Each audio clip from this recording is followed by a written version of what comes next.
Basically, there is we have the Karunodakshaya Vishnu. In the beginning of the creation, the Lord, by His own potency, He created this universe and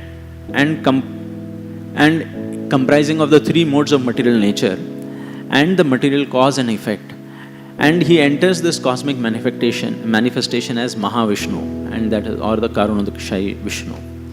And then later on, as Garbhodakshaya Vishnu, the Lord personally enters each universe and becomes the Paramatma for the universe. And also as Shirodakshaya Vishnu, He enters the living entity's heart, and as stays there as the super soul, which is being described today. And in fact, this super soul actually pervades all things, and it appears to be, although it appears to be many Paramatma in each and every living entity or each and every atom, but still it is one without a second. And just like fire is permeating everywhere in the wood, that was explained yesterday.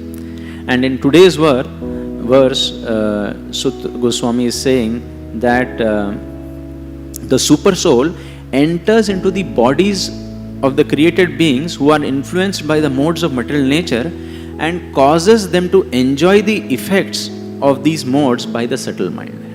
So here the role of the Paramatma as a facilitator for enjoyment by the various living entities is being explained. So of course in the next chapter again, in the third chapter, again the role of the Purusha avatars will be described in greater detail. But here we see Srila Prabhupada is making very significant points over here. He says that there are 84 lakh species of living beings, and from the highest intellectual Brahma to the lowest insignificant ant, all of them are enjoying in this material world according to their desires of the subtle mind. Of course, we are trying to enjoy based on our desires, and it goes without saying that we also suffer based on our karma. And whatever enjoyment we get based on our desire, and it has to be supported by our karmic fruits. And that is actually done with the help of the subtle mind or the subtle body.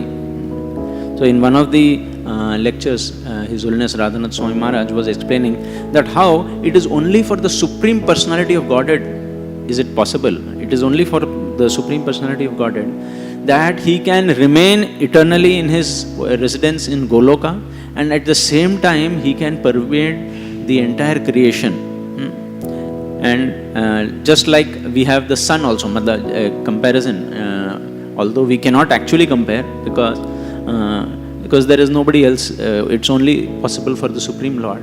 But still, like the sun is existing in the sky far away, but yet through its rays and through its heat and light energy, He is pervading the entire creation.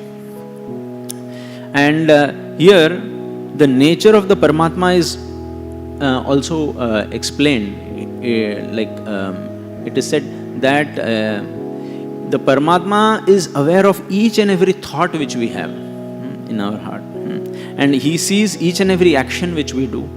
He hears each and every word which we speak, and that too not for some time. He is doing that always, continuously. He is a witness, and the Paramatma never sleeps. So He is always awake and always alert, and He is the constant witness. So when a devotee actually understands this, then he becomes very careful in his dealings, because there is always like a constant CCTV is on, which is recording every action, and not that इसका hard disk full हो जाएगा तो बाद में फिर पुराना वाला मिट जाएगा, ऐसा नहीं है. It has a unlimited hard disk.